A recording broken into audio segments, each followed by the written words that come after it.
So, good morning, everyone. Now, the last of the times you had a lot of questions for the homework, छोटे छोटे से tax calculation के. So, I believe you have done these questions. Okay, let us quickly see the answers to these questions. और मैं थोड़ा थोड़ा सा discuss भी करते हुए चलता हूँ कि ये कैसे आया. मैं एक बार अपनी तरफ से डिस्कस कर लेता हूँ, फिर क्वेरीज कर लेते हैं. तो सबसे पहला क्वेश्चन है क्वेश्चन नंबर 23. क्वेश्चन नंबर 23 में जो एसएससी है वो है एचयूएफ. एचयूएफ की इनकम 2 लाख. तो हमको पता है 2.5 लाख तक का स्लैब होता है उनका, तो 2.5 लाख तक की इनकम एग्जम्प्ट. तो the income of the HUF in the given example is exempt. दूसरा अपना जो एग्जांपल है वो है एचयूएफ 3 लाख की इनकम. तो 3 लाख की इनकम में 2.5 लाख तक एग्जम्प्ट, 2.5 लाख से 3 लाख तक 5%. रिबेट एचयूएफ में नहीं मिलता है, तो सीधे 50,000 का 5% आ जाएगा टैक्स, विच इज 2500 रुपए प्लस 4% सेस. उसके अलावा एओपी, एओपी में भी वही स्लैब सिस्टम लगता है. तो 2.5 लाख तक एग्जाम, 2.5 लाख से 5 लाख तक 5%, 5 लाख से 6 लाख तक 20% प्लस 4% सेस. उसके बाद अगला आ गया एचयूएफ 25 लाख की इनकम. तो वही slab system, 2.5 lakh, 5 lakh, 10 lakh and then 4% cess. 50 lakh तक की इनकम में सरचार्ज नहीं लगता है. अगला एग्जांपल है 27. BOI, BOI the income is 55 lakhs. तो 55 लैक्स की इनकम है, तो वही स्लैब सिस्टम पे टैक्स निकलेगा, 2.5 लाख, 5 लाख, 10 लाख एंड अबोव. यहाँ पर सरचार्ज लगेगा 10% और 4% सेस लगेगा. Because the income is more than 50 lakhs, तो सरचार्ज भी लगेगा and the surcharge is 4%. Surcharge is 10%. एक छोटी सी बात यह है कि यहाँ पर मार्जिनल रिलीफ का कंसेप्ट एप्लीकेबल होता है. पर क्या होता है कि मार्जिनल रिलीफ के लिए अपन ने जो बनाया था कि इतने से इतने के बीच में इनकम हो तो मार्जिनल रिलीफ देना है, तो यहाँ इनकम 50 लाख से 53 लाख के बीच में नहीं है. If you remember yesterday's discussion, अपन ने जो ब्रैकेट बनाया था वो था 50 lakhs to 53 lakhs. The income is more than 53 lakhs. So there is no need to do that 3-step calculation and no need for that marginal relief. Example 28. HUF 1 crore 20 lakh की income. कोई slab system 2.5 lakh वाला. उसके अलावा surcharge 15% और 4% cess. That is how the tax is calculated. Example 29. AJP, AJP में भी वही tax rates होते हैं, तो वही 2.5 लाख वाला स्लैब लगेगा. एंड देन फाइनली जो टैक्स बना उसमें सरचार्ज ऐड होगा 25%, क्योंकि इनकम 2 करोड़ से 5 करोड़ के बीच में है, और 4% सेस ऐड होगा. And example number 30. SSC HUF है. एचयूएफ के केस में वही 2.5 लाख वाला स्लैब एप्लीकेबल होगा. एंड देन क्योंकि इनकम 5 करोड़ से ज्यादा है तो सरचार्ज एप्लीकेबल होगा 37% और 4% सेस ऐड होगा. And then let us move to example number 31 onwards. तो example number 31, SSC is a firm. Firm के केस में टैक्स होता है 30% प्लस 4% सेस एप्लीकेबल होगा यहाँ पर. That is how it will be done. 4% is the cess in the case of the firm, तो वो होगा. फिर एग्जांपल 32. एलएलपी, एलएलपी में फ्लैट 30% टैक्स रेट एप्लीकेबल होता है, तो एलएलपी में 30% टैक्स लगेगा और 4% सेस ऐड हो जाएगा. 1 करोड़ तक की इनकम होती है तो सरचार्ज नहीं लगता है. फिर एग्जांपल 33. एसएससी फॉर्म है. फॉर्म में 1 करोड़ 10 लाख की इनकम है. अभी देखो यहाँ राउंडिंग ऑफ भी करना पड़ेगा. राउंडिंग ऑफ भी सब में होता है. इंडिविजुअल में पढ़ा था अपन ने, बाकी it happens in every case. Rounding off income and tax. 1 crore 10 lakh 50,370 की इनकम पे टैक्स निकलेगा, और टैक्स जो निकलेगा 30%. यहाँ पे सरचार्ज होगा 12%, क्योंकि इनकम 1 करोड़ से ज्यादा है, और 4% सेस होगा. उसके अलावा एग्जाम्पल नंबर 34. तो यहाँ पर एसएससी फॉर्म है. फॉर्म में flat 30% plus surcharge 12% plus 4% cess. तो जो 15 करोड़ 40 लाख की इनकम है उस पर इस तरीके से फ्लैट 30% की रेट से टैक्स लगेगा. फिर उसके बाद आता है example number 35. Example number 35. The assessee is a local authority. Local authority के केस में भी फ्लैट 30% की रेट पे टैक्स निकलता है, तो फ्लैट 30% की रेट पे टैक्स निकलेगा और 4% सेस ऐड होगा. Example number 36, assessee is a local authority. Local authority के केस में 30% की रेट पे टैक्स निकलेगा और सरचार्ज ऐड होगा 12%, क्योंकि इनकम 1 करोड़ से ज्यादा है, और सेस 4% ऐड होगा। ये लोकल अथॉरिटी वाला एग्जाम्पल है। अब 37 ऑनवर्ड्स कोऑपरेटिव सोसाइटी के एग्जाम्पल। यहाँ पे हो सकता है कि आपका आंसर उतना प्रिसाइज कई बार नहीं आया, क्योंकि थोड़ा सा स्लैब है, अलग तरह के स्लैब हैं, तो थोड़ा कंफ्यूजन हो जाता है। तो कोऑपरेटिव सोसाइटी 8,000 रुपए की इनकम, स्लैब सिस्टम में पहले 10,000 पे 10% लगता है। तो 8,000 का 10%, 800, 800 plus 4% cess, 832, and rounded off, rounding off कर देंगे तो वो हो जाएगा 830 रुपए। तो ये हो गया। फिर 18,000 की इनकम, तो पहले 10,000 पे 10%, तो 1,000 हो गया वो, और फिर 10,000 से 18,000, 8,000 पे 20%, तो 8,000 का 20% हो गया 1,600। 2,600 रुपए टैक्स आ गया, प्लस 4% सेस, 2,600 रुपए प्लस 4%, राइट। जो फिगर आएगा वो राउंडिंग ऑफ अपन कर देंगे टू दिस फिगर। फिर उसके बाद अगला फिगर आता है 28,000 की इनकम।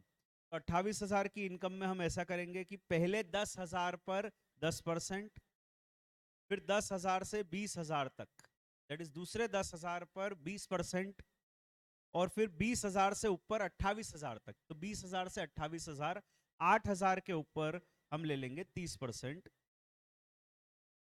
इनका टोटल करेंगे और फिर 4% सेस ऐड कर देंगे। That is the example number 28।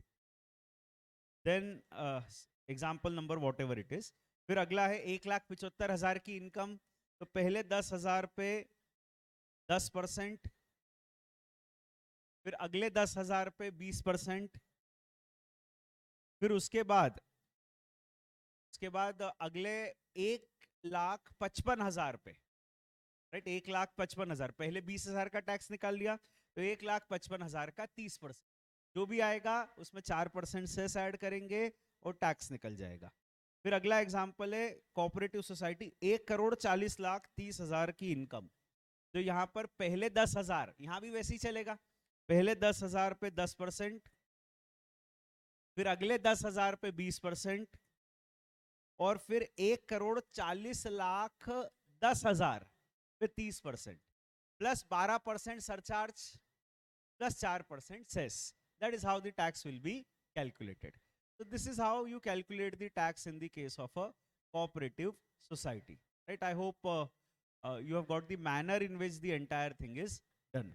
तो ये हो गया अपना एग्जाम्पल नंबर 41।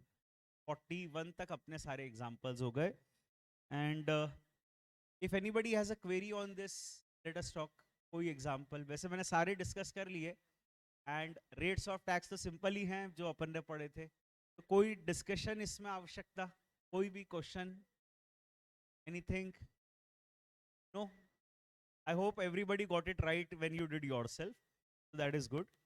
अभी अपन चलते हैं कंपनी के टैक्स रेट पर। कल का अपना जो डिस्कशन था उसमें हमने ऑलमोस्ट सभी कैटेगरी ऑफ पर्संस के टैक्स निकाल लिए थे। Individual, HUF, AOP, BOI, AJP, ये सब निकाल लिया था। उसके बाद हमने कर लिया था फॉर्म, LLP, लोकल अथॉरिटी, ये भी निकाल लिया था, एंड देन कोऑपरेटिव सोसाइटी। तो अब अपना सिर्फ कंपनी के टैक्स रेट्स बचे हैं। कंपनी पर किस रेट से टैक्स लगता है, that is the only discussion which is left out. तो हम अपनी तरफ से अब समझते हैं कि कंपनी पर टैक्स रेट क्या लगता है। कंपनी का टैक्स रेट हम समझते हैं, और कंपनी में दो है, foreign companies and domestic company. तो उन दोनों का टैक्स रेट हम समझते हैं। हमने ये डिफरेंस तो पहले पढ़ा था, आपको याद होगा, what is a foreign company, what is an Indian company, what is a domestic company. तो ये सब चीजें अपन ने उस समय पढ़ी थी शुरू में चैप्टर के। Foreign company is a company other than domestic company.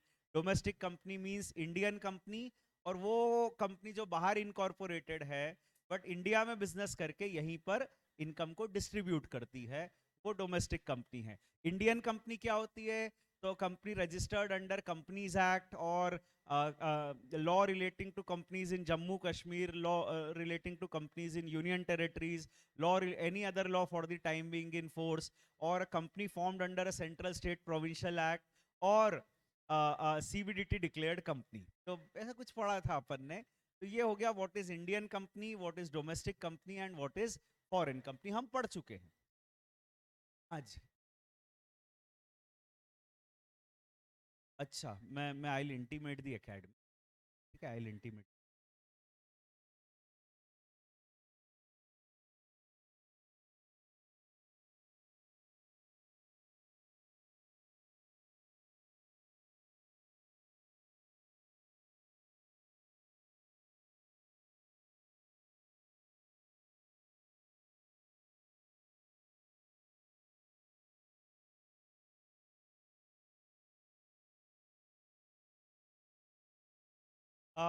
So I was just putting up this point that exactly क्या कैसे ये होता है company, Indian company, foreign company. तो अब अपन पहले फॉरेन कंपनी का टैक्स रेट पढ़ते हैं. फॉरेन कंपनीज में किस प्रकार से टैक्स लगेगा वो थोड़ा सा अपन समझते हैं. फॉरेन कंपनी का जो टैक्स है वो 3 स्टेप्स में निकलेगा. Step 1, it is the basic tax. Step 2, it is surcharge. And step 3, it is health and education cess. अब जहां तक बेसिक टैक्स की बात आती है, फॉरेन कंपनीज में टैक्स लगता है फ्लैट 40% के रेट पे. 40% is the rate of tax. So foreign companies, the rate is very high. It is 40%, right? अब उसके बाद बात आती है सरचार्ज की. सरचार्ज जो होता है उसमें ऐसा दिया हुआ है कि अगर इनकम 1 करोड़ तक है तो सरचार्ज नहीं लगेगा.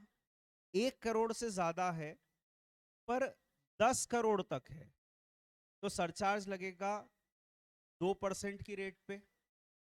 और अगर इनकम 10 करोड़ से ज्यादा है तो सरचार्ज लगेगा 5% की रेट. ठीक है, ये उनका सरचार्ज का हम कह सकते हैं रेट्स हैं. और फिर उसके बाद अगली चीज आती है health and education cess.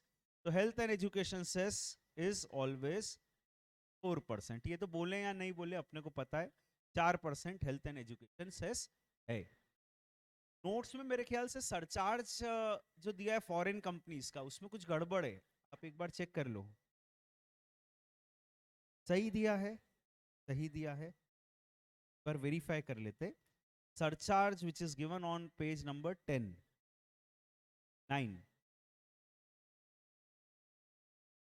Foreign companies के केस में सही दिया है सरचार्ज.